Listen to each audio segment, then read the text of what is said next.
Donc, on va, même si tout le monde n'est pas là, c'est pas grave, on va quand même démarrer avec cette thématique de l'auto-hypnose. Qu'est-ce que l'auto-hypnose? À quoi ça sert? Qu'est-ce qu'on peut en attendre? Comment l'utiliser? Et, et puis, il y avait un sous-titre, je crois plus ou moins sous-titre, auto-hypnose et maîtrise de soi. Donc, il y a quand même une intention de gagner en maîtrise de soi. Alors, bon, il ne faut pas se faire non plus des illusions, ce n'est pas une baguette magique. Moi, je fais de l'hypnose depuis longtemps, de l'auto-hypnose, de la méditation, du développement personnel, mais j'ai encore des problèmes qui me tarabustent. Hein. Je dis, on n'est pas parfait, on reste des humains. Et donc, l'idée, c'est pas de faire de nous des surhumains, mais d'améliorer les choses. Je vois encore quelqu'un qui arrive, excusez-moi. D'améliorer les choses dans notre quotidien. Et ça, c'est vraiment important parce que c'est une grosse, comment dire ça, c'est un gros avantage quand on peut déjà améliorer un certain nombre de choses. Alors,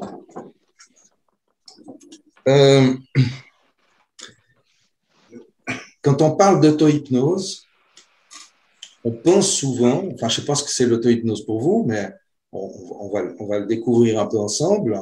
Quand on parle d'auto-hypnose, on parle évidemment de s'hypnotiser soi-même, de manière autonome, tout seul, d'avoir les outils, les connaissances qui permettent de faire ça, et donc d'entrer en contact avec son subconscient, avec son esprit profond, pour lui demander de faire des choses, de faire des modifications. Et ça, c'est vraiment très, très intéressant. Comment ça se fait que c'est possible, en fait? Il y a un truc à comprendre, c'est que nos fonctionnements sont issus de notre histoire. En fait, on a un parcours historique, chacun, depuis la naissance jusqu'à maintenant, avec tous les passages, l'enfance, l'adolescence et toutes les expériences de la vie. Un parcours de vie qui va évidemment nous marquer, nous influencer, nous amener à découvrir certaines choses. Et puis, bien entendu, quand on est là, on n'est pas ailleurs. Donc, il y a aussi des choses qu'on a loupées. Il y a des choses qu'on n'a pas découvertes, dont on n'a même pas conscience parfois, ou qu'on a vaguement entendu, mais ce n'est pas une réalité pour nous. Et donc, le processus de la vie fait qu'on va être conditionné d'une certaine manière, on va avoir, si on veut, l'empreinte mentale de notre parcours. Si on avait fait un autre parcours de vie, si on a traversé d'autres expériences, eh bien, on serait différent. Nous sommes le résultat d'une expérience et cette expérience de vie a fait de nous qui on est. Si on avait fait une autre expérience, on serait quelqu'un d'autre. Ça veut dire quoi, ça? Ça veut dire qu'en fait, les éléments qui nous constituent, les éléments de notre vie nous constituent et constituent nos programmes mentaux. Ça veut dire quoi, en fait? Ça veut dire que la vie nous a hypnotisés pour être qui on est aujourd'hui. On reviendra là-dessus un tout petit peu après, mais c'est le sens de la thérapie, c'est d'ajouter ou de modifier des expériences passées pour qu'on ait une perception différente de la vie, une perception différente des choses. Je vais prendre un exemple pour que ce soit plus clair. Quelqu'un qui est timide, il n'est pas timide pour rien. Cette personne est timide parce qu'elle a traversé des expériences qui ont été généralement émotionnelles, difficiles, etc., qui l'ont amené à craindre certaines situations ou certaines personnes ou certains contextes, de sorte qu'elle est timide. Elle pense être timide. Personne n'est timide à la naissance. On devient timide ou on devient courageux. Toutes ces choses, toutes ces qualités qu'on peut avoir ou dont on peut manquer, se sont formées au fil du temps. Donc, l'hypnose et l'auto-hypnose également vont permettre de connecter avec le subconscient pour lui faire vivre les expériences qui manquent. Quand on vit une expérience de confiance, par exemple, quand on la vit dans la vie réelle, ben on se dit, ah, chouette, j'ai eu confiance sur ce coup-là. Mais une expérience de confiance parmi plein d'expériences où on a chié de trouille, ça ne sera pas suffisant pour compenser. Par contre, et ça c'est l'intérêt de l'hypnose, et par extension de l'auto-hypnose, c'est que dans l'état hypnotique, ce sont des zones cérébrales différentes qui travaillent, qui sont en œuvre par rapport à l'état d'éveil. Ce qui veut dire que quand vous vivez une expérience de confiance en état hypnotique, elle est mémorisée par d'autres zones du cerveau que quand vous la vivez en état d'éveil. Et c'est ça qui fait la puissance de l'hypnose, parce que l'intégration, si on veut, de l'expérience est beaucoup plus forte que dans la réalité. Il me semble que je ne suis pas du tout clair. Si, c'est clair. Demander un truc. Oui, bien sûr. Parce que j'ai entendu justement sur cette façon d'avoir une pensée ou d'être de toutes ces expériences que tu as faites. Oui. Il y a des neurones qui se mettent en place. Oui. Et quand tu fais justement cette hypnose, que tu changes ta vie d'une autre manière, en fait, ça fait un autre chemin. Ça fait un autre chemin. Ça trouve un autre chemin. Ça trouve un autre chemin, mais c'est... assez neurologique. Voilà. Bien, effectivement. Des neurones qui se font dans un autre chemin. C'est juste ça? Oui, c'est juste. C'est-à-dire que on observe grâce à l'imagerie cérébrale, donc on comprend beaucoup mieux l'hypnose depuis, je dirais, une vingtaine d'années, que l'imagerie cérébrale s'est vraiment développée. On observe qu'en état d'hypnose, ce sont d'autres zones du cerveau qui s'activent et ça permet de créer, comme tu dis, des contournements par rapport à une habitude qui s'est mise en place de manière éveillée, de manière naturelle, on va dire, dans la vie de tous les jours, où on est confronté à un certain nombre d'expériences, de peur, de crainte, d'insécurité, etc., qui nous rendent timides, pour reprendre l'exemple. Et puis, tout d'un coup, on va, grâce à l'état hypnotique, activer d'autres zones du cerveau dans lesquelles on va vivre une expérience d'hypnose, vivre une expérience de confiance dans l'état hypnose. Et ça va créer des contournements, comme tu dis, des nouveaux chemins. Et c'est ça qui crée, c'est ça qui fait que la thérapie est possible. Ouais. Donc, on comprend quand même assez bien ce qui se passe ici. En fait, on est très souvent en état d'auto-hypnose, mais on ne s'en rend pas compte. Chaque fois que, même on pourrait dire dans un état d'hypnose, mais c'est comme il n'y a personne qui nous hypnotise, on peut dire que c'est un état d'auto-hypnose. Quand vous êtes dans le bus ou à n'importe quel autre endroit, mais disons, prenons l'exemple du bus, puis que vous regardez par la fenêtre, puis que vous avez fait ce trajet pendant 50 000 fois, et puis que votre esprit divague, vous sentez plus votre corps, vous entendez plus les bruits qu'il y a autour de vous, vous êtes dans votre pensée. Vous pensez à autre chose. Vous êtes ailleurs, on dit. Hein? Et cette manière d'être ailleurs, c'est un état hypnotique. En fait, c'est ce qu'on pourrait appeler une auto-hypnose spontanée. Ça se fait tout seul. Alors, malheureusement, la plupart du temps, ces états d'auto-hypnose spontanée sont négatifs.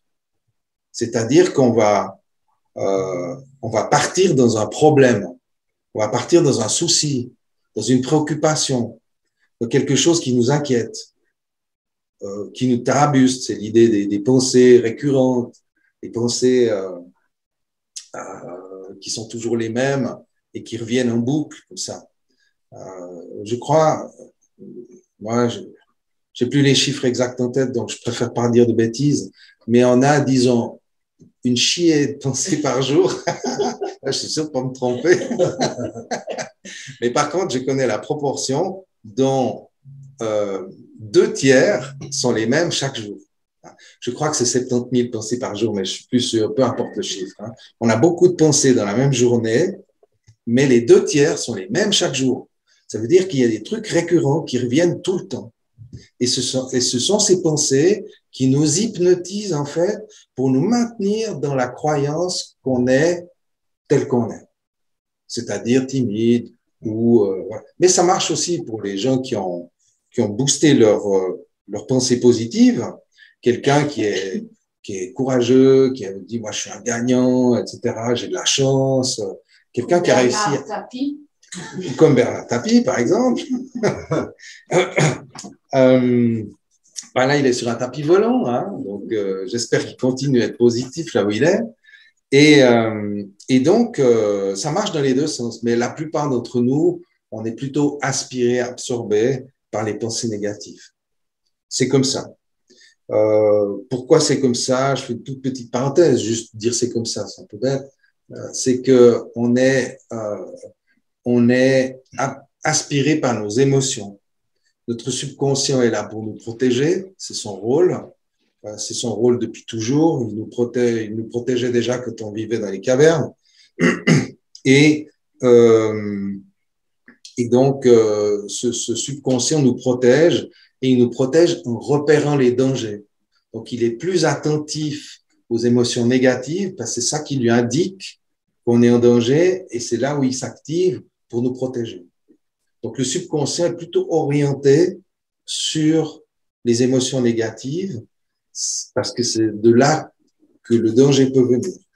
Je rappelle les 4 émotions négatives, la peur, la colère, la tristesse et le dégoût. Ce sont les émotions universelles, les émotions négatives qui viennent nous attraper, nous aspirer. Et c'est la raison pour laquelle le subconscient va toujours plutôt nous hypnotiser avec les dangers qu'avec les 2 autres émotions universelles, les 2 positives, la joie et l'enthousiasme. Et donc, ce qu'on va faire en hypnose et en auto-hypnose, c'est qu'on va se mettre dans un état hypnotique pour activer ces 2 émotions positives, joie et enthousiasme, c'est-à-dire vivre ce qu'on appelle des états ressources, des états qui vont nous amener à plus de bonheur, de calme, de sérénité, etc., des sensations agréables. Et donc, on va demander au subconscient de nous déplacer, si on veut, depuis les émotions négatives, de nous déplacer dans la case des émotions positives. Donc, on est très souvent en auto-hypnose sans s'en rendre compte parce qu'on part dans ses pensées.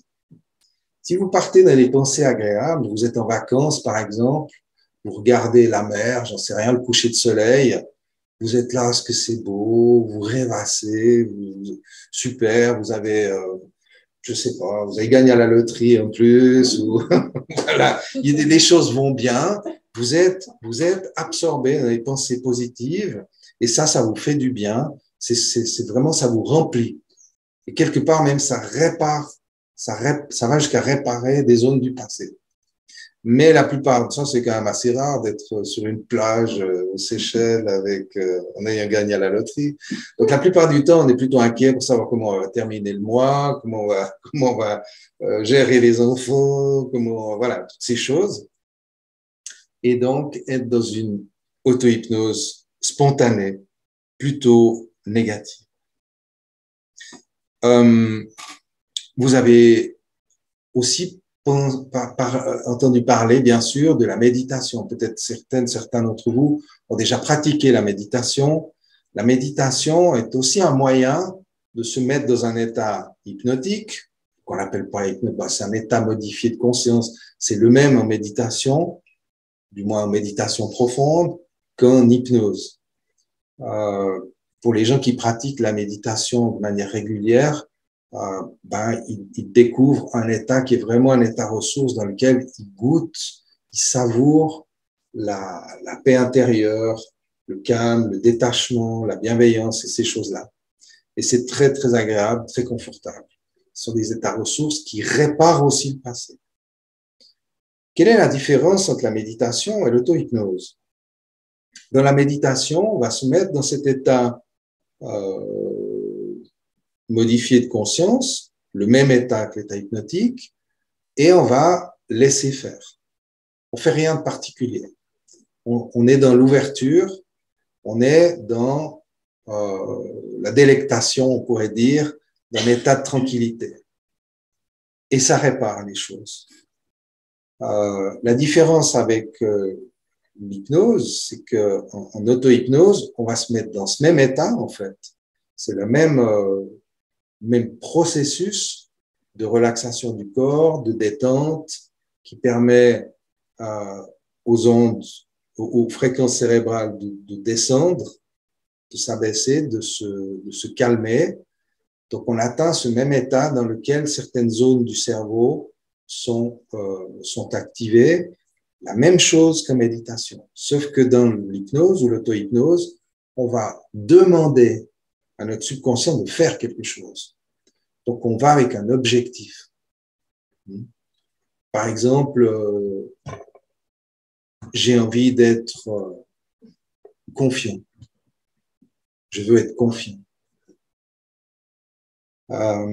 Donc ça, c'est vraiment la grande différence entre la méditation où on s'ouvre à quelque chose sans trop savoir quoi, on fait confiance, et puis l'hypnose, l'auto-hypnose dans laquelle on va avec une intention, un objectif, avec une demande. On va voir un petit peu plus loin quel type de demande on peut faire. Alors, quelles sont les possibilités en fait de l'auto-hypnose? Puisque c'est plus précis que la méditation, l'auto-hypnose va être orientée sur un objectif. Quels sont les objectifs qu'on peut atteindre? Alors, ça va dépendre évidemment des personnes, ça va dépendre du parcours qu'elles ont vécu, des blocages, des traumatismes qu'elles peuvent avoir subis, etc., et de leurs croyances, parce que fondamentalement, c'est une question de croyance, évidemment pas de croyance religieuse, de croyance sur qui on est. Je crois être timide, je crois avoir de la chance. Bon, ça c'est mieux de le garder, il ne faut pas le changer. Donc toutes les croyances positives, on va les garder au minimum ou les amplifier. Et on va s'occuper des croyances négatives ou ce qu'on appelle plutôt des croyances limitantes. Par exemple, j'ai pas de chance ou bien l'argent c'est pas pour moi, ou qu'est-ce qu'il peut y avoir? Il peut y avoir plein de choses. J'ai jamais de chance en amour, ou voilà, toutes ces choses qu'on peut croire sur soi ou même sur la vie. Et donc, c'est un travail sur les croyances qui va se faire. Et donc, quelles sont les possibilités? On va pouvoir reprogrammer d'une certaine manière ou revisiter les croyances à propos de nos comportements. Ça, c'est une des premières choses, une des premières attentions qu'on peut avoir. C'est-à-dire, je sais pas, je vais arrêter de manger des biscuits devant la télé, par exemple. Alors ça, typiquement, l'auto-hypnose marche bien pour faire ça. On va chercher à créer des états internes. On disait trouver la sérénité, se sentir en paix, créer du détachement. Souvent, on a des soucis avec des personnes, ça peut être son conjoint, ses enfants, ses parents, etc. Et il est utile pour pouvoir être en relation de manière saine et équilibrée, d'avoir un certain détachement avec les personnes qu'on aime, parce qu'évidemment, les gens qu'on n'aime pas ou les gens qu'on ne connaît pas, on n'a pas besoin de s'en détacher, on s'en tape. Je veux dire, si le voisin inconnu de l'immeuble d'en face crie sur son chien, ça va peut-être m'embêter, mais je vais rien faire là-dessus. Par contre, si c'est quelqu'un qui est proche de moi, qui crie sur son chien, je ne vais pas être content. Donc, je vais être impliqué émotionnellement. Et en étant impliqué émotionnellement, je ne vais pas arriver à agir ou à interagir ou même à réagir de la bonne manière. Donc, le côté détachement, c'est vraiment quelque chose d'important. Donc, ce sont des états internes, détachement, bienveillance, courage, calme, confiance, toutes ces choses-là peuvent être activées par l'auto-hypnose. Et puis, en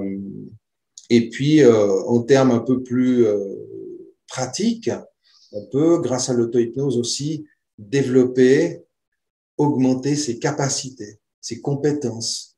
Par exemple, la mémoire, par exemple, des compétences sportives, des compétences intellectuelles, la concentration, ce genre de choses. Donc, tous ces objectifs peuvent être vraiment particulièrement bien traités avec l'auto-hypnose. Par contre, là où l'auto-hypnose arrive à sa limite un peu, c'est quand il s'agit de travailler sur des traumatismes ou des problèmes graves, des choses vraiment qui sont lourdes. Là, on n'arrive pas en auto-hypnose à les gérer. Pourquoi? Parce que le subconscient qui nous protège, quand on a vécu quelque chose de vraiment difficile, pas besoin de vous faire un dessin, vraiment quelque chose de lourd, eh bien, le subconscient qui nous protège met en place des systèmes de protection, des systèmes de protection qui sont souvent des systèmes d'évitement ou des systèmes de déni. Et non content de faire ça, et il le fait super bien, il rajoute encore des verrous. Donc, on ne peut pas demander au subconscient de modifier quelque chose qu'il a lui-même mis en place pour nous protéger. Ça va être, il va trop résister. Enfin, il va résister, forcément, il va résister. Même si vous allez voir un hypnothérapeute, il va résister aussi. Sauf que l'hypnothérapeute va pouvoir le surprendre. Ça, c'est la grande différence entre l'auto-hypnose et l'hypnose en cabinet, ce qu'on appelle des fois l'hétéro-hypnose, c'est-à-dire c'est quelqu'un d'autre qui fait de l'hypnose sur vous, c'est que en auto-hypnose, vous ne pouvez pas vous surprendre vous-même. Vous ne pouvez pas vous dire, ah, je vais me faire une surprise, je vais me faire un truc. Ça ne marche pas, quoi. Tandis qu'un hypnothérapeute extérieur, lui, il va vous attraper, il va vous surprendre, il va réussir à casser des systèmes. Hein. Et donc, c'est pour ça que l'auto-hypnose marche très, très bien pour s'améliorer la vie, mais à ses limites, dès le moment que ça devient un peu lourdingue, un peu costaud, là, il y a besoin d'une intervention extérieure. Qu'est-ce qu'on peut... ça me fait penser un peu maintenant à ces audios d'hypnose. Qu'est-ce que c'est un audio d'hypnose? Vous avez déjà vu sur YouTube, il y a plein d'audios d'hypnose qu'ils appellent des audios d'auto-hypnose. C'est pas de l'auto-hypnose, puis c'est pas vous qui vous hypnotisez, mais c'est pas non plus une hétéro-hypnose, c'est un peu entre deux, parce qu'en fait, c'est pas adapté à vous.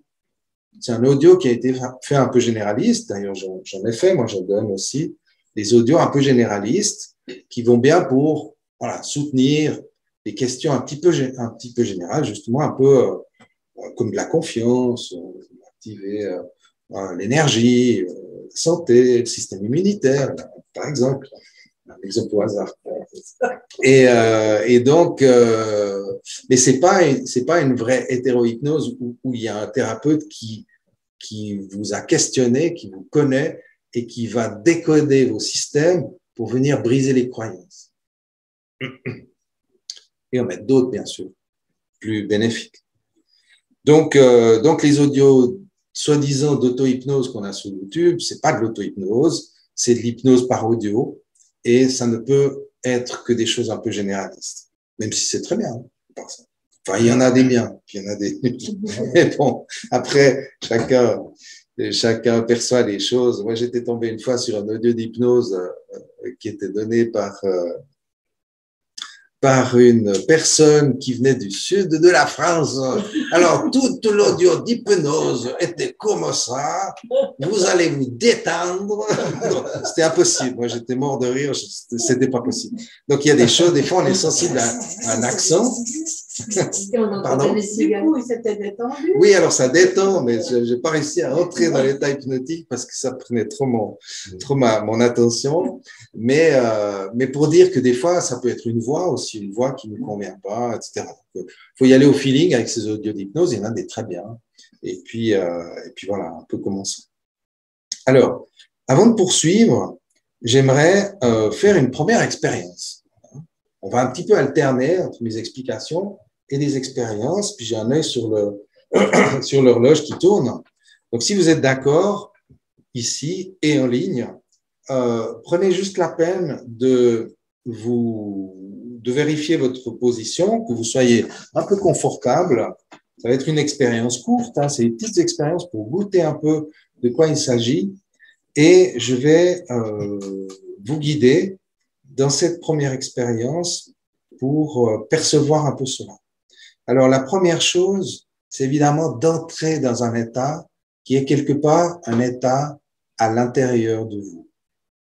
Ça peut bien sûr aussi être autour de vous, parce que vous avez autour du corps une enveloppe qui vous appartient, votre aura, votre énergie, votre bulle d'énergie. Et au centre de cette bulle d'énergie, qui peut aussi peut-être être le centre du corps, vous avez un espace de tranquillité. Et je vais vous inviter pour le rejoindre à prendre une grande inspiration et à écouter cette jolie petite musique de téléphone, voilà, que j'ai oublié de couper. Mais ça peut aussi être hypnotique, n'est-ce pas? Je ne sais pas si c'est le cas de celle-là. Peut le faire. Et on peut profiter justement d'avoir le sourire, de rigoler pour ressentir ce qui se passe dans le corps. Ce qui se passe dans le corps quand vous vous connectez, qu'il y a un bruit extérieur qui vous ressort. Et comment vous pouvez, en prenant une grande inspiration maintenant, replonger plus profond que vous n'étiez juste avant que ça sonne. Voilà. Et vous détendez le corps simplement, aussi bien que possible. Vous détendez simplement. Et vous demandez à votre inconscient de retrouver quelque part un souvenir agréable. On a tous des souvenirs agréables. Vous prenez le plus agréable qui existe dans votre parcours de vie. Ça peut être à n'importe quel moment et à n'importe quel endroit. Un souvenir particulièrement agréable qui reflète un état que vous désireriez connaître ou amplifier. Un de ces états dont nous avons parlé, comme la confiance, la bienveillance, la tranquillité, la sérénité ou autre chose encore.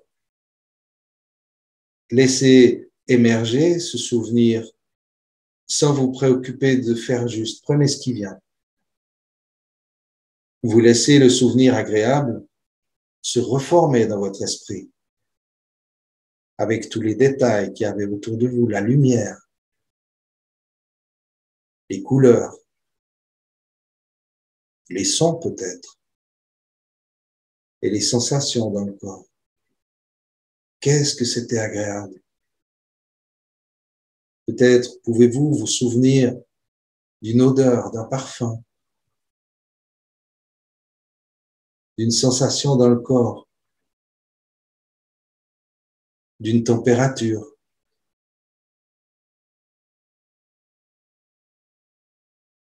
D'un état de présence que vous recontactez maintenant. Peu importe où vous êtes, c'est comme s'il y avait une fête à l'intérieur de vous. Un petit peu de joie ou beaucoup, ou peut-être une satisfaction, ou d'une autre manière, bien plus singulière et spécifique pour vous. Peut-être même qu'il vous paraît que cet endroit est imaginaire. Et c'est très bien. Vous pouvez amplifier ces sensations, comme si la lumière devenait plus présente à vos yeux, comme si les objets étaient plus tangibles encore, comme si les sons vous accompagnaient tout près, jusqu'à ressentir les sensations de paix, de bonheur de cet instant, de ce merveilleux souvenir que vous avez vécu. Un souvenir inoubliable, n'est-ce pas? Un souvenir qui vous rejoint.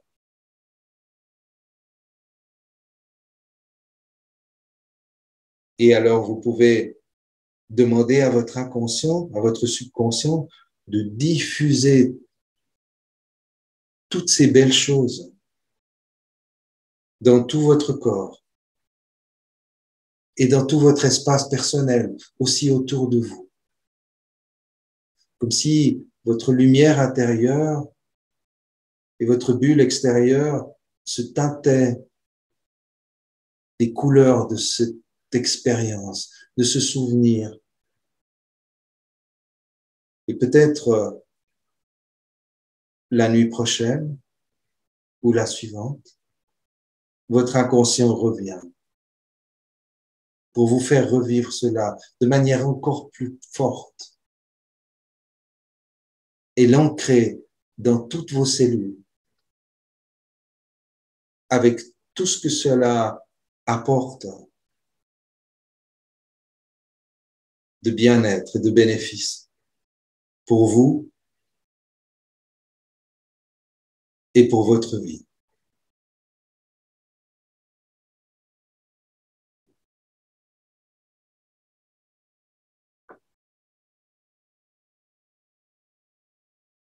Et vous pouvez profiter encore de quelques longues secondes, comme si vous pouviez attraper ce souvenir et l'accrocher en vous, l'ancrer, le marquer, qu'il vous accompagne durant toute cette soirée et durant les jours à venir. Et quand vous sentez que c'est bon pour vous, prenez quelques bonnes respirations et vous revenez à votre rythme, ici et maintenant.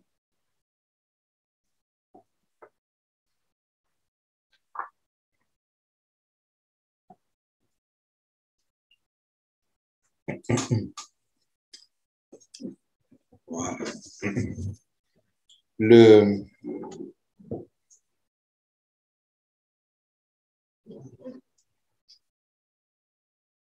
Le rappel à un souvenir agréable est une technique standard, une des premières techniques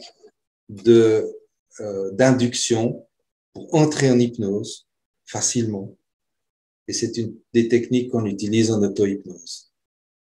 Est-ce que quelqu'un a envie de s'exprimer juste sur l'expérience qui vient d'être faite? T'as eu très chaud. Ok. J'étais au bord de la mer. T'étais au bord de la mer et il faisait très chaud. Ok. Et t'as eu chaud. Voilà. Ouais. Ok. Super. C'est bien. On a des fois des sensations physiques quand on arrive à faire revenir le souvenir suffisamment. Alors effectivement, si on n'est pas du tout entraîné, ça peut paraître un petit peu difficile d'accès. Mais dès qu'on s'entraîne un peu, on arrive facilement à entrer dans quelque chose. Il y avait évidemment, tout le monde connaît l'histoire de la Madeleine de Proust, hein, qui fait que sur une odeur de Madeleine, de pâtisserie, voilà, il y a tout un monde qui ressurgit et on a tous vécu ça. Un parfum, un son, une musique. Tout d'un coup, on entend un vieux tube de quand on était jeune et puis il y a tout un monde qui revient et puis ça nous fait du bien. Des fois, ça nous fait frissonner. Alors évidemment, il y a aussi l'inverse. Hein. Vous entendez une chanson qui vous rappelle votre premier chagrin d'amour et puis oh. Donc, mais c'est pour dire à quel point le subconscient est sensible à ça. Hein. L'inconscient ne fait pas la différence entre ce qui est réel et imaginaire. Il ne fait pas la différence, l'inconscient. Le conscient, oui, mais l'inconscient, non. Il ne fait pas non plus la différence entre ce qui est présent, passé ou futur. Quand vous vous promenez dans le passé, vous y êtes. Hein. Tu étais au bord de la mer et tu as eu chaud. Voilà. Tu y es. Et il n'y a pas de notion de temps. Et ça, c'est aussi intéressant parce qu'il ne fait pas la différence avec le futur. Vous pouvez aussi vous projeter, et ça, c'est une technique aussi d'hypnose et d'auto-hypnose, vous projeter dans l'élément que vous désirez atteindre, dans l'état que vous désirez atteindre, vous projeter et le vivre. Hein. Et après, quand vous revenez, c'est ce qu'on appelle revenir avec un souvenir du futur. Donc, on va créer des ressources qui vont être utiles dans le présent. Voilà, donc, première petite expérience, pour goûter un petit peu cet état, vous voyez qu'on peut rentrer assez vite dans l'état hypnotique. Alors, certes, c'est pas un état hypnotique très profond, mais vous vous rendez compte que si on active un peu, si on continue à entrer, si on insiste, la fréquence des ondes cérébrales va baisser, et plus on est entraîné, plus elle descend rapidement. Hein? J'ai l'impression oui. Que le poids du corps s'en va. Le poids du corps s'en va, ouais, absolument. Ouais. Ouais. Alors, c'est clair que on perd la notion du corps présent. Et par contre, on peut complètement retrouver la notion du corps passé, du corps qu'on avait dans l'expérience, comme toi qui a eu chaud. Hein? Situer au moment ouais. Ouais, exactement.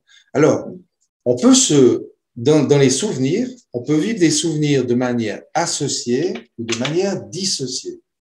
C'est-à-dire, on peut vivre le souvenir à l'intérieur de soi, c'est-à-dire, je vois avec mes yeux, je vois mes mains, d'accord?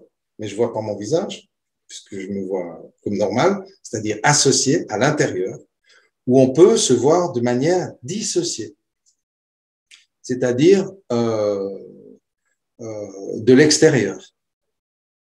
C'est souvent le cas quand on remonte à des souvenirs de l'enfance, où on se voit, moi je me vois petit garçon de l'extérieur, comme si j'étais une caméra qui flotte et puis je me vois de l'extérieur. Alors, il y a les deux possibilités. On peut se voir de dedans, on peut se voir de dehors. Hein? Et puis, on peut jouer avec ça. Quand on est dedans, on peut sortir. Quand on est dehors, on peut entrer. Donc, associer, dissocier, c'est quelque chose de très, très important dans l'hypnose pour jouer justement sur les perceptions.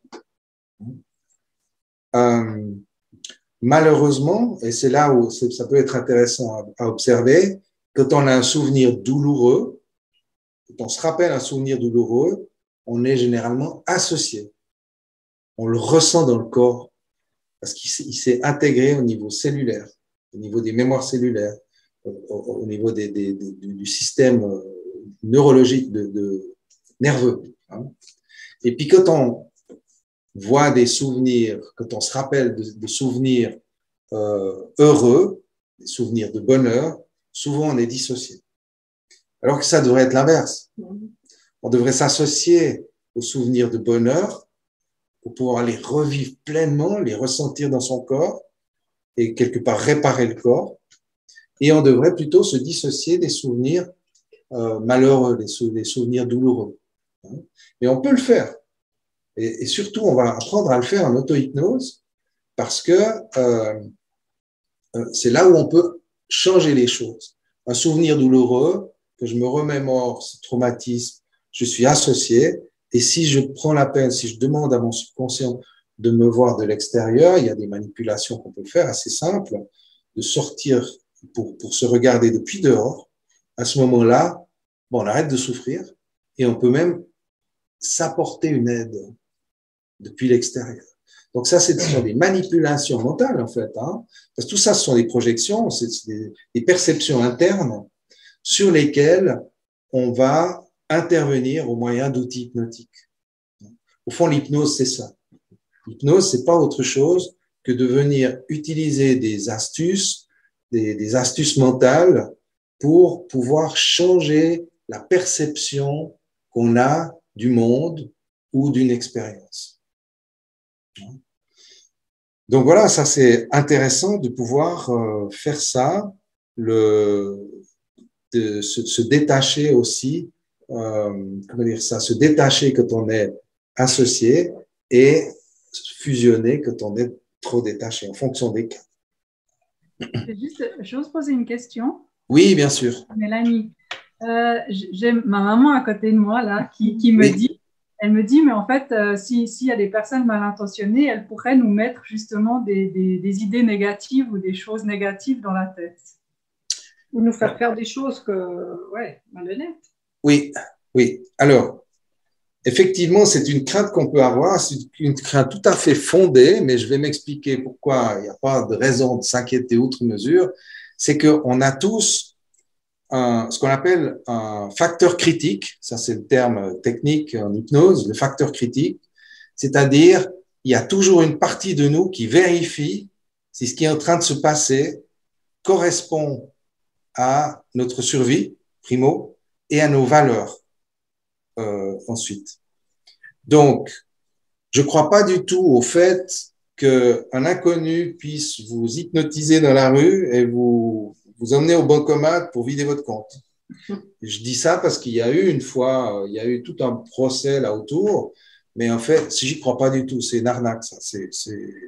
c'est pas possible de manipuler quelqu'un comme ça, sauf si cette personne y croit dur comme fer. C'est-à-dire, si elle croit qu'on peut la manipuler, alors oui, elle est manipulable.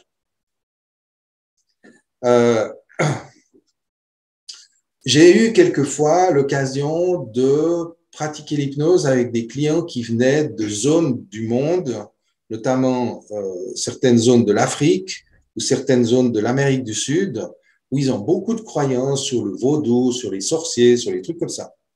Alors, ils sont hyper faciles à hypnotiser, ces gens, parce qu'ils croient que j'ai un pouvoir.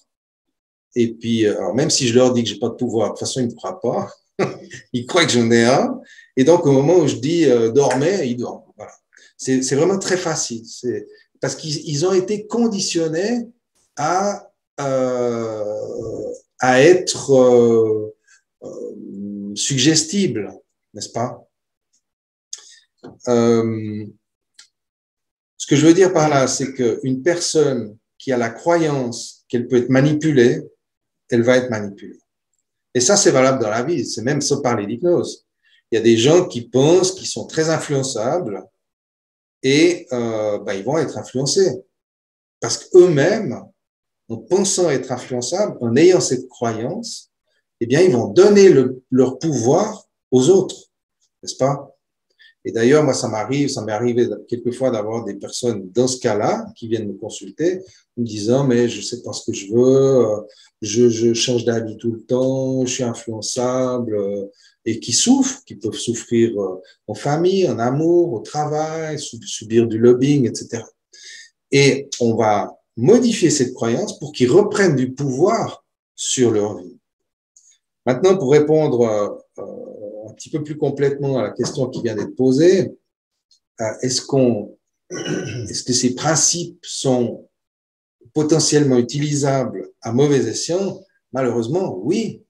Et c'est ce qu'on fait avec la publicité, par exemple. C'est ce que fait notre culture, c'est ce que fait notre éducation, c'est ce que font les religions, c'est ce que font les gouvernements. Je veux dire, on est manipulable parce que à partir du moment où on donne à l'autre le pouvoir d'influencer notre vie, alors oui, on est manipulable. Mais jusqu'à une certaine mesure, encore une fois, on a ce fameux facteur critique, c'est-à-dire cette partie de nous qui vérifie toujours si c'est OK pour ma survie, si c'est OK pour mes valeurs. Je ne sais pas si j'ai répondu à la question. Hein? Oui, merci. Ça veut dire qu'effectivement, faut être attentif à ça, mais si vous portez une attention un peu pointue sur ce que vous vivez dans votre vie, quand vous allez faire vos courses dans un supermarché et puis qu'il y a des actions et qu'il y a des trucs, vous ne vouliez pas acheter de tomates, mais vous rentrez avec des tomates ou autre chose. C'est de la manipulation. La publicité, c'est de la manipulation. Maintenant, c'est une manipulation, on va dire, de bonne guerre. Mais on se laisse influencer ou pas. Et je dois dire qu'actuellement, dans notre monde, notamment depuis l'apparition des smartphones chez les jeunes, moi, je suis un petit peu inquiet pour l'état mental des jeunes parce qu'ils sont très, très, très influencés, conditionnés, manipulés par tout ce qu'ils voient. Il y a beaucoup d'images, ça va très vite. Donc, c'est très hypnotique, ce qui est publié sur TikTok notamment ou Instagram, enfin bref, tous ces réseaux. Il y a beaucoup de choses qui passent devant nos yeux et il y a effectivement ce phénomène de manipulation qui est à l'œuvre et plus on en est conscient, mieux on peut s'en préserver. Voilà. Moi, je voulais dire un truc. Oui. Parce que j'ai un petit jeune qui est venu chez moi, comme ça qu'il n'allait pas bien.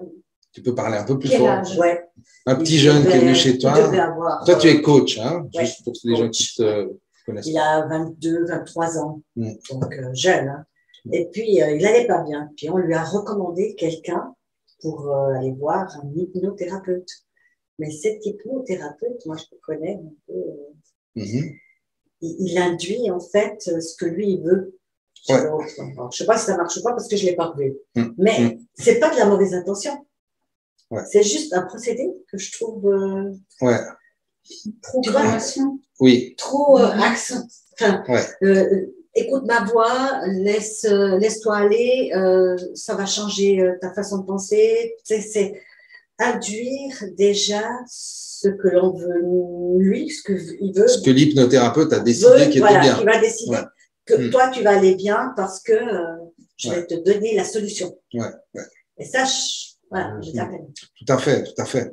Alors là, bon, on sort du cadre de l'auto-hypnose, puisque quand on est en auto-hypnose, ben forcément, on va s'implanter ce qu'on veut. Il n'y a personne qui intervient. Mais évidemment, ben, on doit faire de l'auto-hypnose aussi avec ses croyances. Donc, il faut faire attention de ne pas s'implanter des croyances qu'on a peut-être héritées ou acceptées de notre culture, de nos parents, de la religion, etc. C'est tu vas aller mieux. Oui, alors, attends, je reviens. Là, je parle d'auto-hypnose. C'est-à-dire, quand je fais quelque chose sur moi, je vais quand même vérifier que c'est bien ce que je veux. Et que c'est pas parce que mon papa, il a dit que. Mais pour revenir à ta question, donc et ça complète la question qui vient d'être posée par madame, là, le côté manipulation. Donc là, on est dans l'hétérohypnose, un hypnothérapeute qui vient pratiquer sur son client, son patient. Il faut faire une petite parenthèse sur les deux grandes sortes d'hypnose qui existent. Il y a l'hypnose classique et l'hypnose ericksonienne. Alors, c'est-à-dire il y a l'hypnose jusqu'à Erickson. Erickson a développé une nouvelle manière d'aborder le client qui a créé l'hypnose ericksonienne et du coup, l'hypnose d'avant est devenue classique. D'où ces deux terminologies. Dans l'hypnose classique, dans l'hypnose plus ancienne, on pensait effectivement comme ça, moi, hypnothérapeute, je sais ce que toi, client, tu as besoin, et donc je te mets sous hypnose, je te mets en état hypnotique, et puis je vais te faire des implants, c'est-à-dire je vais t'implanter des idées. Tu vas bien, tu vas bien, tu vas bien, le ciel est bleu, j'ai confiance, enfin, etc. Et ça marche assez bien, mais ça ne change pas le problème de fond. Pourquoi le client va pas bien? Et ben ça, l'hypnothérapeute, il n'en sait rien. De toute façon, le client non plus, parce que c'est dans son inconscient. Et donc, cette méthode, elle peut marcher assez bien, mais pas toujours. Puis quand elle marche, elle ne tient pas toujours très longtemps.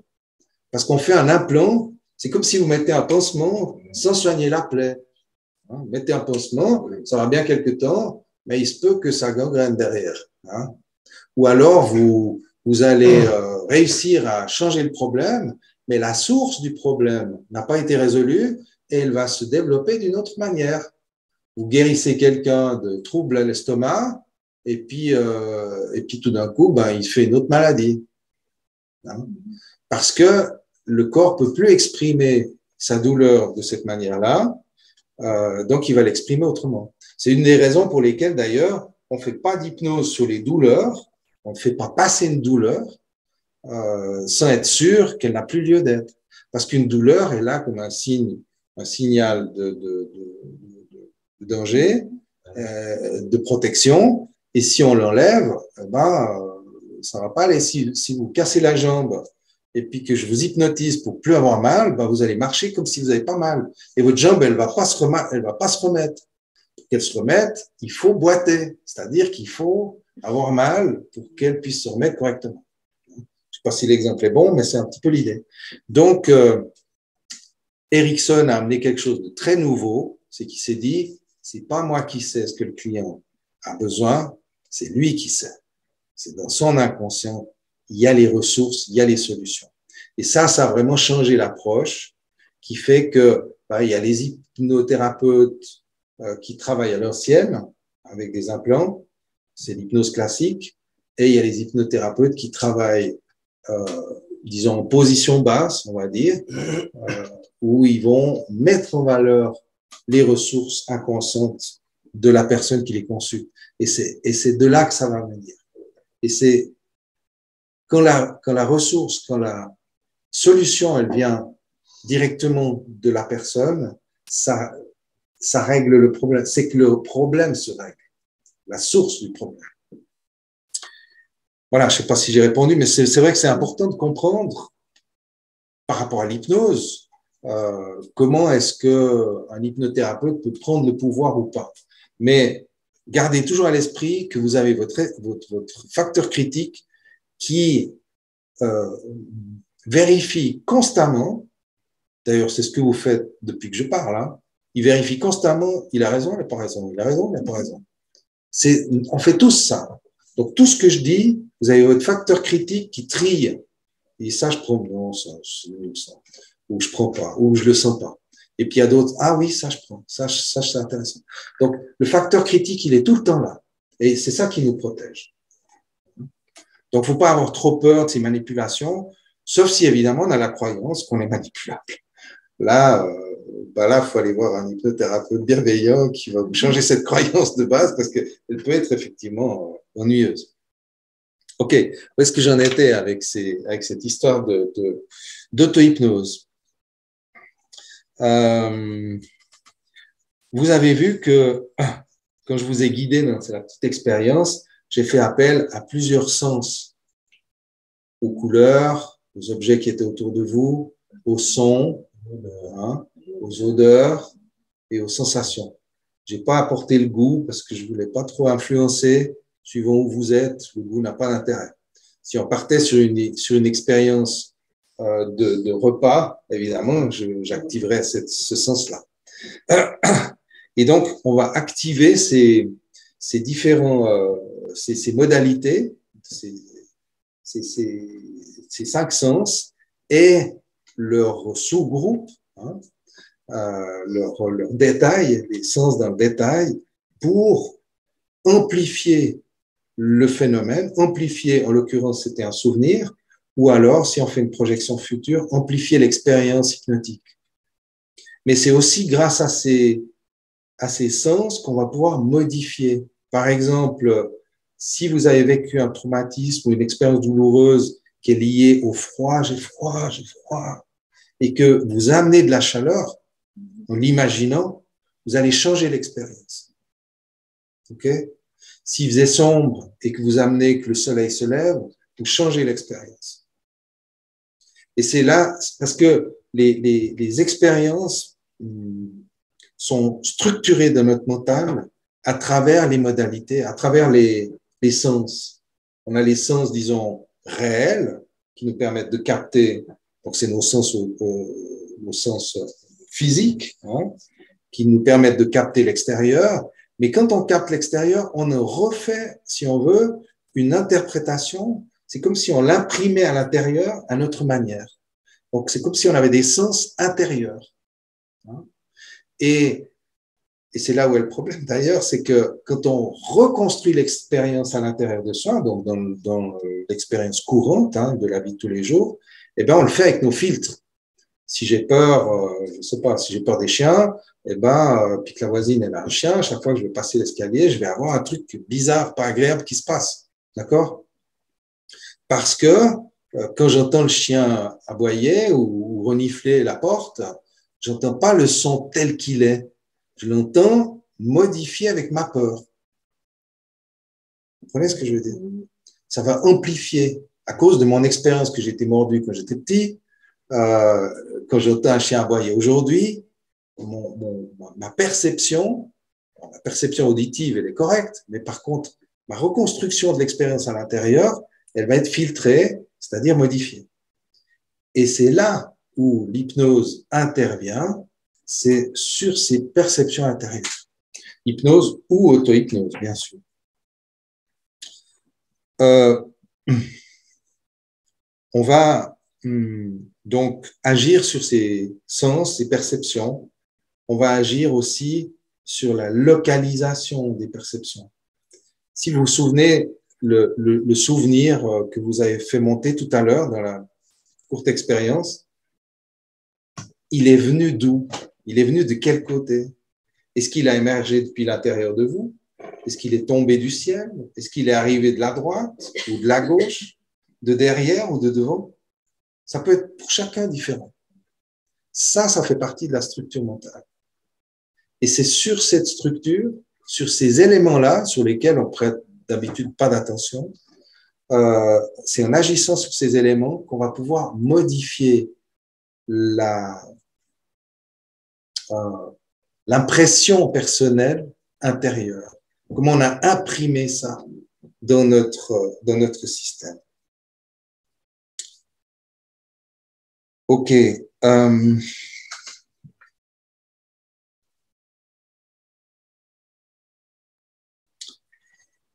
Au niveau des techniques hypnotiques, alors je fais un petit coup de pub entre deux, puisque à mi-novembre, je vais donner un cours d'auto-hypnose, ici d'ailleurs, à mon cabinet, un cours sur 2 jours. C'est le week-end, je crois que c'est 14-15, je ne suis pas tout à fait sur les dates, il me semble. Donc le week-end de mi-novembre, c'est un cours sur 2 jours où on va évidemment apprendre toutes ces techniques, les explorer, les exploiter, pour les personnes qui auraient envie de se les approprier vraiment et de vraiment faire un travail sur eux. Ce soir, on fait quelques expériences, une présentation, et c'est déjà super. Vous allez déjà pouvoir faire des choses. Mais donc, au niveau des techniques, il est important, et là, je vous donne déjà des astuces, si vous les notez ou si vous voulez retenir, c'est pas très compliqué. Il faut d'abord que vous soyez dans un endroit tranquille. Ça, c'est la première chose. Dans une position confortable. Il faut que vous ayez un objectif. Hein, et on va en reparler juste après. Il faut que vous ayez un objectif. Vous ne faites pas de l'auto-hypnose sans objectif. Sinon, vous faites de la méditation. C'est autre chose. Hein. Donc, vous avez un objectif. Par exemple, je veux guérir, je veux aider mon corps à guérir. Hein. Donc, je sais que tu t'es pété la jambe. Voilà. Tu peux soutenir ton corps dans ta guérison. Hein. Et ça peut être autre chose. Ça peut être des objectifs de comportement, de sensations internes. C'est égal. Vous avez un objectif. Et vous allez donc demander ou donner la commande à l'inconscient de réaliser cet objectif. Okay. Il y a évidemment plein de choses à faire. On n'a pas le temps de développer maintenant, mais déjà ça, si vous avez un objectif et que vous demandez à votre subconscient de faire le job, vous lui dites cher inconscient, cher subconscient, vous pouvez utiliser le terme que vous voulez, c'est juste une question de profondeur. Hein. Quand on est dans l'auto-hypnose légère, on est plutôt avec le subconscient, et puis si on va en profondeur, on sera plutôt avec l'inconscient. Mais peu importe, ça c'est du détail technique. Cher inconscient, arrange-moi ça s'il te plaît. Et sachez que vous l'avez. Et vous l'aurez. Ça c'est dans la Bible. C'est vrai. Hein? Il y a une espèce de truc. Votre subconscient vous a construit. Il a fait de vous qui vous êtes. Et c'est pas rien, je veux dire. Déjà, vous êtes déjà merveilleux. Et puis, en plus de ça, vous êtes déjà hyper complexe, riche de toutes ces expériences.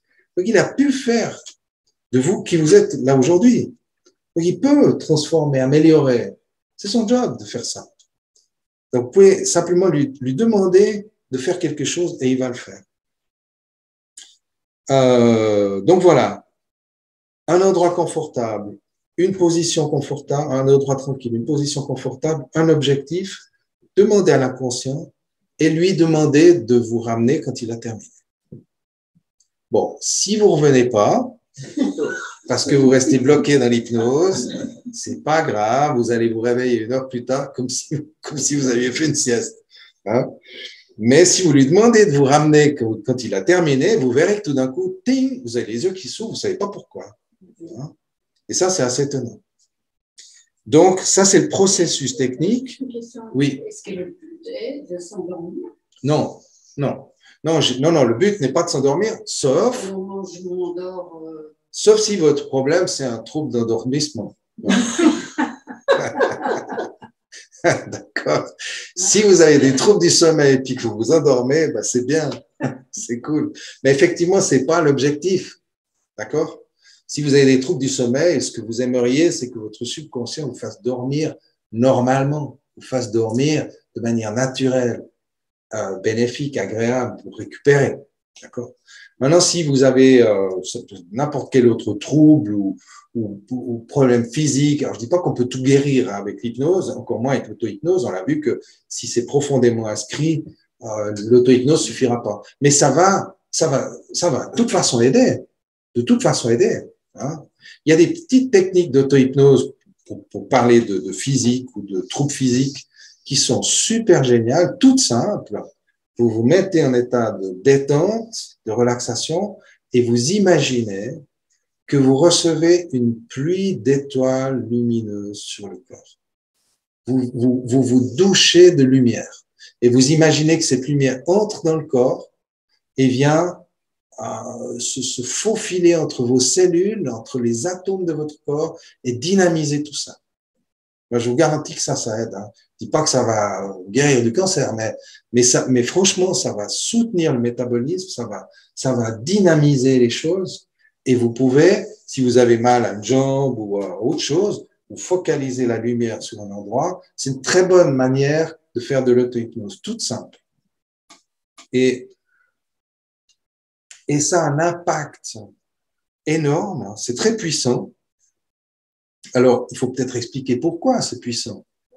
Parce que dit, oui, bon, ok, on va mettre un spot sur le genou et puis mon genou va se réparer. Ça a l'air un petit peu du bluff comme ça. Mais pourquoi c'est puissant? Parce que vous allez le faire à votre manière. C'est-à-dire, votre douche lumineuse, elle va être exactement comme vous en avez besoin. Parce que vous ne pouvez pas imaginer une douche lumineuse comme quelqu'un d'autre. Chacun d'entre vous va imaginer ça à sa façon. Parce que ça vient de votre structure mentale. Donc, pour vous, la douche bénéfique, la douche, comment dire ça, la douche guérissante, comment elle est? Comment c'est pour vous une douche guérissante? Et ça sera pour chacun d'entre vous différent. Donc, quand vous focalisez ça sur l'endroit de la blessure, par exemple, ou l'endroit de la douleur, ça va avoir un effet structurel dans votre cerveau. Comme disait Maria tout à l'heure, comme vous êtes en état de relaxation, la fréquence des ondes cérébrales basse, détendue, c'est d'autres zones du cerveau qui sont activées et ça recrée des chemins neuronaux différents. Vous amenez de la lumière sur la zone douloureuse ou malade et ça va agir sur votre système. N'oubliez pas que c'est votre inconscient qui fabrique votre corps. Votre corps, il ne tombe pas du ciel. Hein. C'est 100 000 milliards de cellules, un corps humain.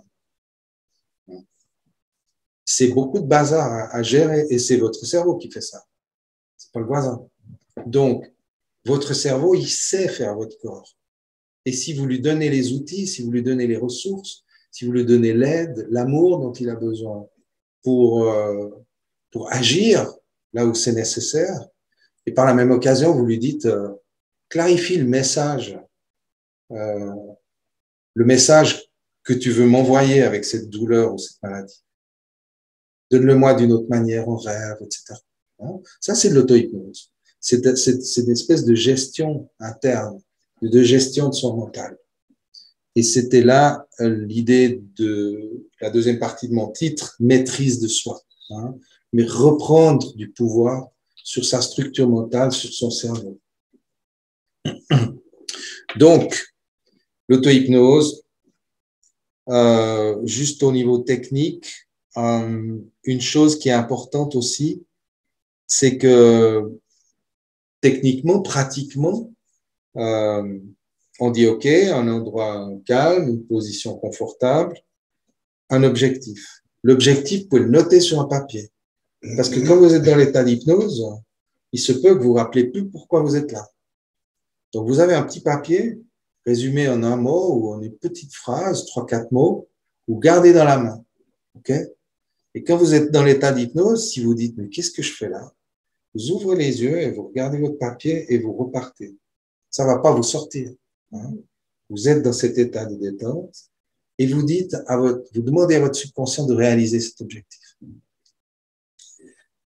Voilà, après, il y a toutes sortes de méthodes pour approfondir, on descend un escalier, on peut faire toutes sortes de choses, mais on va passer sur ces détails. il est très important que votre objectif soit bien formulé. Ça, c'est hyper important. Il doit être affirmatif, c'est-à-dire pas commencer par je voudrais bien peut-être que. Hein. Donc, il doit être affirmatif, hein, et il doit être positif. D'accord? Et normalement mesurable. Je veux retrouver le sommeil parfait d'ici 3 semaines. Ça, c'est un objectif. Positif, affirmatif et mesurable. Ça peut être dès ce soir. Hein. Pas de raison d'attendre 3 semaines non plus. Mais ça dépend des cas. Hein. Vous voyez ce que je veux dire. Il faut aussi que ça soit réaliste pour vous. Réaliste pour vous. Parce que si vous lisez votre truc, puis vous dites, ça ne marchera jamais. ça va pas le faire. Donc, il faut aussi que ce soit réaliste. Hein. Je veux perdre 10 kilos d'ici la semaine prochaine. Ça va pas le faire. Il faut que ce soit réaliste. Hein. Mais surtout, positif. Pas de négation. Parce que la négation n'existe pas. Le cerveau ne sait pas traiter la négation. Tout le monde connaît l'histoire de ne pensez pas à une voiture bleue. Qu'est-ce qui se passe? Voilà. Ne pensez pas à une voiture rouge. Voilà. Ne pensez pas à une girafe. Ne pensez pas à une girafe. Voilà. La girafe. Exactement. Ouais. Alors, tu peux dire la girafe, l'éléphant, le singe, voilà. Et puis, au bout d'un moment, tu dis, vous voyez, vous n'avez pas pensé à l'hippopotame. Et tac, l'hippopotame arrive. Mais jusque-là, non. Enfin bref, tout ça pour dire que le cerveau ne sait pas traiter la négation. Il doit produire l'objet et puis après mettre une croix dessus. Hein? Donc, ne dites pas « je veux arrêter de mal dormir » parce que vous projetez l'idée que vous dormez mal. Hein? Ne dites pas « je veux plus avoir mal » parce que vous projetez que vous avez mal. Ne dites pas « je veux guérir de cette maladie ». Vous continuez à projeter la maladie, à la fabriquer à l'intérieur de vous. Dites, alors, maintenant je ne sais plus lesquels j'ai dit, dans quel ordre, mais par rapport à la maladie, dites, je veux être en parfaite santé. Je veux que mon genou soit en parfaite santé. Et là, vous commencez à produire mentalement votre genou en parfaite santé. C'est comment un genou en parfaite santé? Ça bouge, ça marche, c'est solide, c'est bien, c'est confortable. Hein? Donc, vous projetez. Ça doit être positif. C'est pour ça que les gens ont tellement de difficultés à arrêter de boire, à arrêter de fumer, à perdre du poids, parce qu'ils continuent de projeter. Je veux perdre du poids. On continue à se projeter gros pour perdre. Non, on doit dire, je veux être mince, je veux être svelte, je veux être élancé, je veux être léger. D'accord? Donc, c'est là où c'est très, très important de bien formuler votre objectif, et j'insiste là-dessus. En fait, on ne le mentionne même pas comme un vœu. Enfin, c'est une affirmation. Au sens V-O-E-U. Hein. Oui, tout à fait. Mais je veux être en santé. Alors, je veux, ça c'est ce que vous aurez. Je souhaite être en santé. En réalité, c'est je suis. Parce que vous serez. Voilà, je suis en santé. Exactement. Ok. C'est un état de fait. C'est une affirmation. Bon, si je reprends l'idée du genou, mon genou est en parfaite santé. Il est solide, souple, il fonctionne bien, il est heureux, il est tellement content de me porter parce que je suis un type sympa. En fait, c'est comme ça, on l'avait déjà. Exactement. Alors, quand vous préparez, évidemment, c'est un truc au futur. Quand vous préparez, vous dites, qu'est-ce que je vais travailler aujourd'hui en auto-hypnose? Ah ben, j'aimerais bien ci et ça. OK.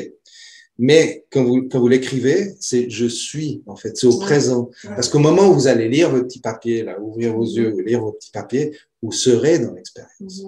Hein? Vous serez dans l'état hypnotique. OK?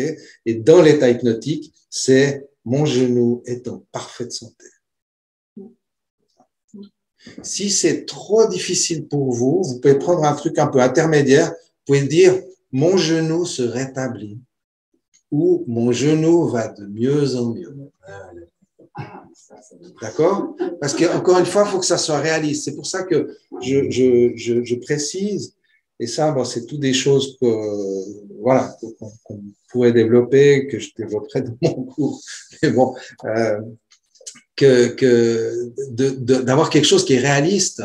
Hein? Si vous mettez un objectif auquel vous ne croyez pas, ça ne va pas marcher, ce n'est pas la peine. Donc, il faut trouver le truc intermédiaire. Et alors, une astuce, c'est de dire, ça va de mieux en mieux. Je me libère de plus en plus. Je m'allège de plus en plus.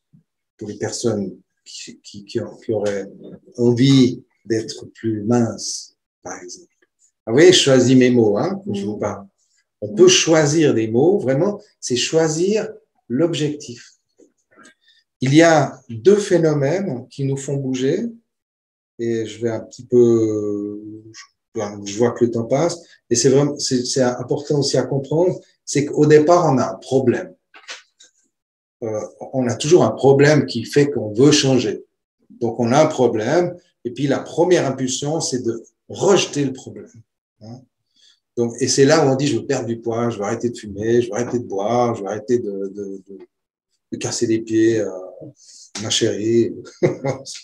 Enfin bref, on repousse le problème, c'est la première impulsion, ça nous en éloigne un peu. Hein. Et si on reste comme ça, le problème va nous réaspirer. Hein.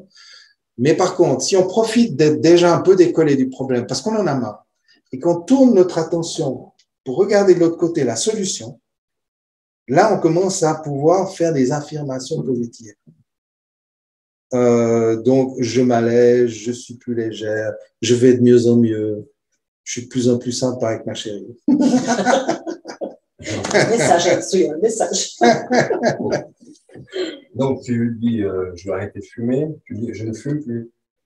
Alors non, parce que si tu dis, je ne fume plus… C'est que tu n'as jamais fumé. Ah non. Un non-fumeur, il ne dit pas, je ne fume plus, parce qu'il n'a jamais fumé. C'est quoi? Alors, je dirais quoi? Tu dis, je respire, je suis libre. Je suis libre et je respire. Mes poumons vont de mieux en mieux. Parce que tes poumons ils vont avoir besoin de temps de récupérer. Donc, tu sais, mais tu crées pas, tu n'utilises plus le mot fumer ou fumeur.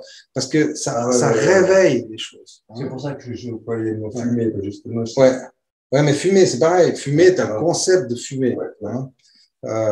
Donc, si je dis j'ai arrêté de fumer ou je ne fume plus, on est toujours dans ce premier système d'éloignement qui est déjà bien. Hein. Mais à un moment donné, il faut tourner. Qu'est-ce qui se passe quand je fume vraiment plus? Eh ben, je commence à penser à autre chose. Je sais pas, je respire, je rigole, je mange mieux, je m'aère, je dors bien, mes poumons se réparent, je sens l'espace à l'intérieur de moi. Enfin, voilà, ce genre de choses. Hein. Et tu oublies simplement le problème. C'est ce qui a amené la définition de ce qu'on appelle les thérapies orientées solutions. Par rapport aux thérapies orientées problèmes, qui étaient les thérapies anciennes, qui sont encore beaucoup, hein, je veux dire la psychothérapie, la psychanalyse, c'est orienté problème quand même. Évidemment, on cherche des solutions, mais on s'occupe, on va creuser dans le seau, etc. On reste ancré dans le problème. Tandis qu'avec l'hypnose, la PNL, c'est coaching moderne, on va s'orienter solution. On va évidemment s'occuper du problème, mais dès qu'on est suffisamment décollé, hop, on se tourne et on va vers la solution. Donc, très important l'auto-hypnose, quand vous écrivez votre objectif, vous l'écrivez pour vivre l'état désiré. Pas pour vivre la libération, pour vivre l'état désiré. Donc, vous mettez en hypnose et vous dites « Je suis légère, fine, svelte ». Et tous les mecs se retournent quand je passe dans la rue. Ou alors, si vous avez mal au genou, j'ai un genou super génial. Puis quand vous sortez d'hypnose, c'est aïe. Mais vous l'avez vécu un moment. Vous comprenez le truc? C'est pas de la magie, mais vous l'avez vécu avec certaines zones cérébrales en action. Et ça crée des nouveaux chemins neuronaux, comme on le disait au départ. Voilà, j'avais écrit plein de trucs, mais bon, le temps passe un petit peu trop vite, mais je vous ai dit l'essentiel. Donc, vous allez, dans l'état hypnotique, vous raconter une histoire, en fait. Vivre l'état désiré. Comment c'est quand mon genou va bien? Comment c'est quand la fumée est un ancien souvenir et que je suis dans cette nouvelle vie où je respire, où je suis libre, où je sens les odeurs, les parfums, les saveurs. Voilà, ça sent bon chez moi. Enfin bref, tout ce qu'on peut imaginer. Hein. Et donc, on est orienté sur l'état désiré et on le vit au maximum. Il y a une dernière chose à laquelle je voulais vous inviter à accueillir, et on fera une petite expérience, courte expérience juste après pour l'expérimenter, pour le vivre. C'est l'idée que votre inconscient, il sait ce qui est bien pour vous. Votre inconscient vous a construit, enfin, il a construit votre mental, il a construit vos systèmes. C'est lui qui sait qu'il est prêt à changer, mais il faut lui en faire la demande et il faut le laisser faire. C'est ce qu'on appelle l'hypnose, le travail directement avec l'inconscient. Pour les personnes qui ont déjà fait de l'hypnose, des fois, vous entendez l'hypnothérapeute vous raconter son blabla, et puis ça vous met dans un certain état, puis il vous raconte des métaphores, des histoires, et puis ça fait ça déclenche des trucs, ça vous apaise, ça fait des liens, comme on disait, des nouveaux chemins neuronaux, etc. Et c'est très bien. Et puis des fois, ni vous, en tant que client, ni l'hypnothérapeute, c'est ce qu'il faut faire. Parce que c'est trop loin dans le passé.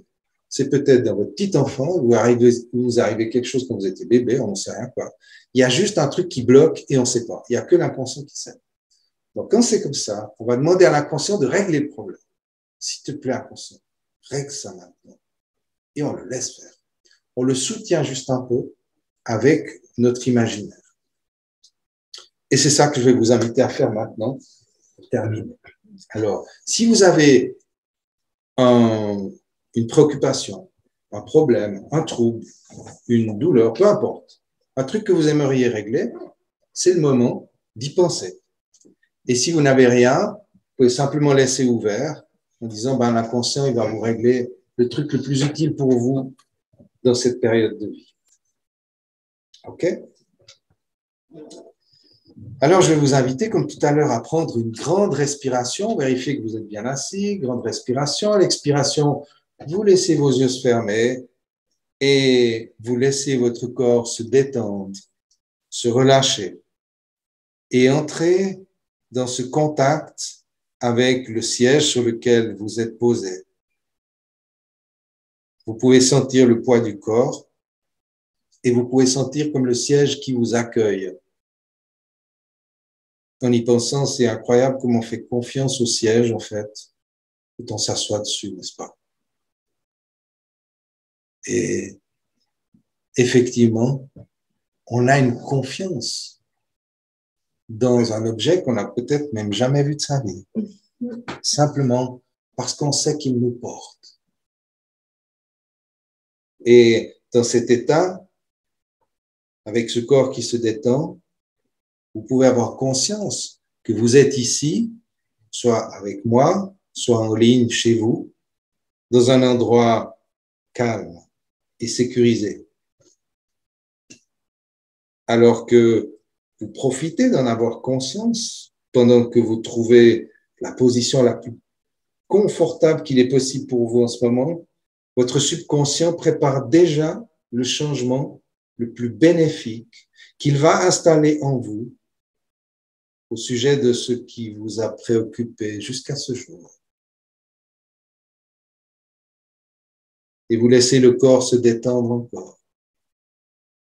Vous pouvez porter votre attention sur les muscles de vos yeux et sentir comme c'est bon et agréable de laisser les paupières devenir plus lourdes et plus en plus lourdes à chaque respiration, plus lourde encore qu'à la respiration précédente. Imaginez que dans cet état de détente, de grand confort intérieur qui s'amplifie de plus en plus à chaque respiration, vous pouvez atteindre une sorte de petit escalier qui descend, peut-être vers un jardin ou un endroit particulièrement agréable.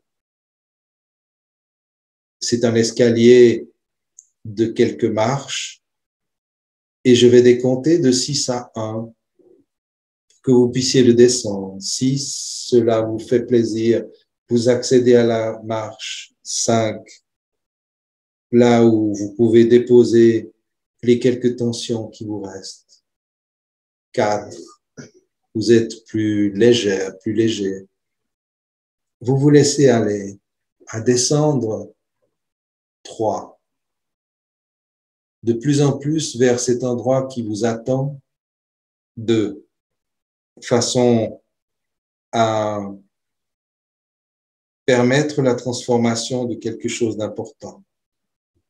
1, vous êtes à la profondeur idéale pour transformer quelque chose et je vais vous guider à le faire. Imaginez la couleur du ciel lorsque le jour se lèvera. C'est un endroit très agréable. Vous pouvez vous y sentir parfaitement bien et y retrouver toutes les facultés idéales de votre corps, comme si vous aviez un corps tout frais, tout jeune, pétillant et dynamique. Et grâce à lui, vous pouvez observer les objets ou les éléments de l'environnement, entendre le bruissement des feuilles dans les arbres peut-être autour de vous ou ressentir vos pas sur le sol lorsque vous avancez, comme si vous suiviez un petit chemin ou un sentier très tranquille, très accueillant, agréable. Et en suivant ce sentier, vous découvrez l'entrée d'une grotte. Il y a une grotte avec juste l'entrée qui apparaît et vous allez rester dehors. Vous restez là. Vous savez intuitivement que dans cette grotte, il y a quelque chose de très important. Quelque chose qui est là depuis peut-être très longtemps. Alors, il vous vient l'idée de laisser sortir de vous la partie la plus lumineuse, la plus courageuse peut-être, la plus tranquille et la plus puissante de votre être, comme si un second vous-même sortait de votre corps. C'est votre double lumineux. Et ce double lumineux, vous lui demandez d'aller dans la grotte à votre place pour faire ce qu'il y a à faire. Peut-être avez-vous une petite idée de ce qu'il se prépare à régler, ou alors est-ce ouvert. Et vous voyez le double lumineux, ce double de vous-même qui se faufile dans l'entrée de la grotte et qui y disparaît pour un moment. Vous attendez, vous restez là. Autour de vous, le paysage est tranquille, l'environnement est calme. Mais peut-être que depuis l'ouverture de la grotte, vous pouvez entendre des sons, comme s'il se passait quelque chose à l'intérieur. Peut-être voyez-vous des couleurs ou des lumières, comme si vraiment il y avait quelque chose de spécial qui est en train de se passer au fond de la grotte. Quelque chose d'important. Peut-être avez-vous des sensations à attendre,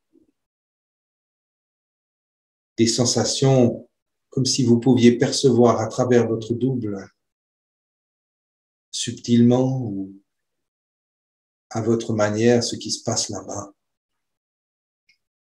Vous savez qu'il est en train de faire exactement ce qui est bon pour vous. Il se passe un temps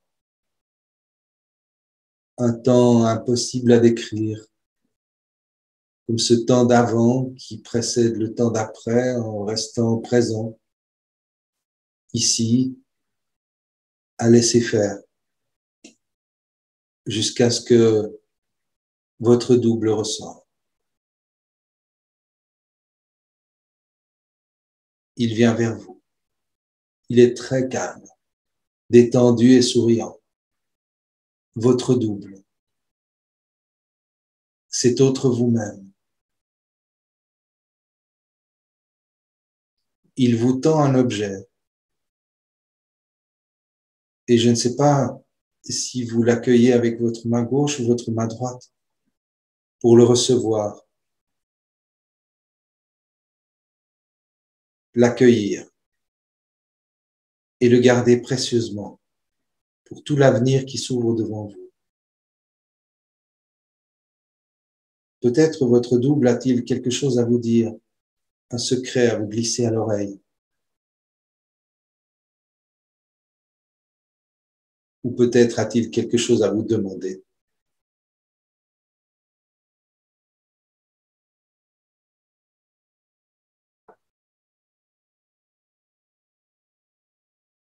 Tout est en train de se faire à différents niveaux de votre être.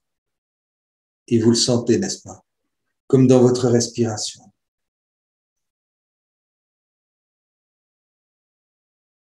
Et au moment de la fusion, je me demande si c'est votre double qui entre en vous ou si c'est plutôt vous qui entrez en lui. Tranquillement, à votre rythme. Vous intégrez tous les changements de cette expérience jusqu'au plus profond de vous-même. Comme si chaque cellule de votre corps se réglait pour être au diapason de cette nouvelle réalité.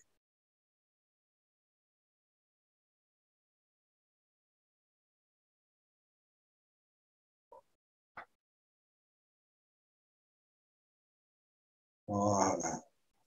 Votre respiration s'amplifie et quand vous sentez que c'est bien, vous pouvez revenir à votre manière, tout tranquillement en reprenant contact avec la perception du siège sur lequel vous êtes, en reprenant conscience que les sons que vous entendez sortent de ma bouche et vous pouvez bouger un peu les orteils ou les doigts.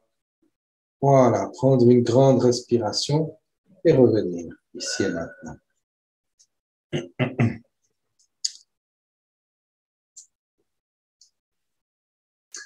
Voilà, bienvenue de retour de cette courte expérience.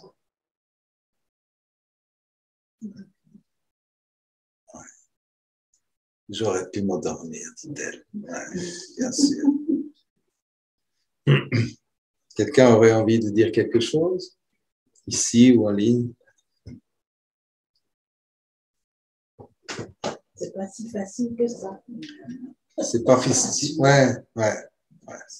Alors. J'ai l'impression que c'est facile. Se laisser aller comme ça. Je sais pas si c'est facile. Ouais. Alors, il y a deux choses à savoir. D'abord, effectivement, on va assez vite quand on fait un truc comme ça. Ça mériterait de prendre plus de temps pour vraiment en profiter. Ça, c'est la première chose qu'on peut dire, qu'on peut observer. Il y a des gens qui rentrent très vite, il y a des gens pour qui c'est un peu plus, ça prend un peu plus de temps. Mais la deuxième chose à savoir, c'est que même si vous avez l'impression de ne pas avoir été, vous y avez été quand même. Le subconscient fait le travail. Alors, ce qu'il y a, c'est que si on prenait plus de temps, vous prendriez plus de plaisir. Ça, c'est sûr. Mais en termes de travail, on pourrait évidemment l'amplifier. Mais il y a déjà quelque chose qui a été fait. Ça va peut-être vous ressurgir à un autre moment, ou la nuit prochaine, ou la suivante. L'objectif ici n'est pas évidemment de faire de la thérapie, c'est trop court, c'est pas le cadre, mais de vous faire déguster un peu cela pour que vous puissiez en prendre la mesure, de voir comment ça se pratique. Sachant qu'évidemment, si vous vous intéressez à l'auto-hypnose, puis si vous allez plus loin dans l'outil pour le pratiquer, un peu comme la méditation, ça s'entraîne, on fait des exercices, on s'habitue, on se familiarise, je veux dire, avec l'outil, et puis on peut entrer de plus en plus d'imaginaire. Qu'est-ce qui fait que c'est difficile pour certaines personnes, ou que ça paraît difficile pour certaines personnes? C'est que ce qui est imaginé souvent paraît trop farfelu, trop irréel. Et donc, il y a la présence du conscient qui vient un peu, comment dire ça, freiner le processus. Hein. J'irais bien, mais bon, c'est un peu rapide, quoi. Voilà. L'escalier, un jardin, moi je vois pas de jardin. Voilà, c'était peut-être pas un jardin, c'est égal. Hein. Le sentier, je vois pas de sentier. Après, une grotte, voilà. Hein, je comprends, hein, bien sûr. Mais le fait de faire ça en silence, détendu, et en plus de ça, connecter les uns aux autres. Ça, c'est une notion sur laquelle on n'a pas du tout parlé, mais qui a une énergie de groupe qui fait que ça entraîne les uns les autres. Ça, c'est un autre sujet, mais c'est non négligeable. Toutes ces choses-là font que vous avez vécu l'expérience à votre manière. Observez un petit peu ce qui se passe, qu'est-ce que ça évoque, qu'est-ce que ça éveille en vous.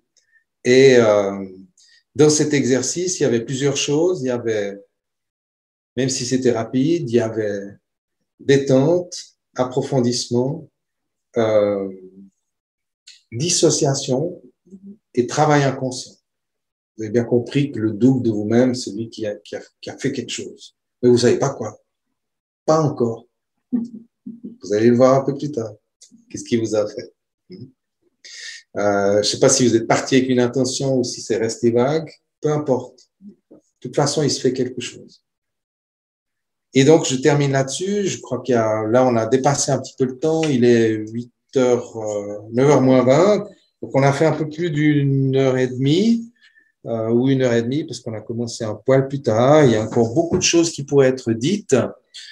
Évidemment, vous l'avez compris, je rappelle qu'il y a un cours d'auto-hypnose bientôt. Donc, c'est 2 jours pour étudier ça dans le détail et pour s'approprier ces outils.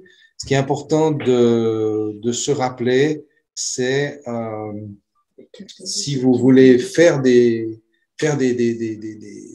tentatives, parce que de toute façon, vous risquez rien, hein. Vous ne risquez pas d'être manipulé par qui que ce soit. Vous allez simplement, par vous-même, vous vous mettez dans un état de relaxation et vous demandez à votre subconscient de faire quelque chose de positif pour vous. Surtout, utilisez des affirmations positives, hein, pas de négation, et donc orienté sur l'objectif. Voilà. Je vais prendre congé. Je ne sais pas si en ligne, il y avait des gens qui avaient envie d'intervenir ou de dire quelque chose. Juste merci. Voilà, Philippe, juste merci. très sympa. Merci de me remercier. C'est un plaisir. Et puis, très bien, super. J'étais ravi que vous soyez là, même si on n'est pas directement ensemble, on est de cœur ensemble. Vous avez peut-être senti jusque vers vous l'énergie, parce que l'énergie, c'est comme l'inconscient, c'est le même système. Ça ne tient pas compte ni du temps, ni de l'espace. Donc, on est ensemble et c'est une réalité. Et donc, prenez soin de vous, chacune et chacun en ligne. Nous, de notre côté, on va, je pense, déboucher une bouteille et puis on va se faire une petite voilà. Alors, santé. On va travailler les 5 sens. Et donc, voilà. Au revoir à Merci tout le monde beaucoup. en ligne. Au revoir. À bientôt. Novembre. C'était un plaisir. Au revoir à tous.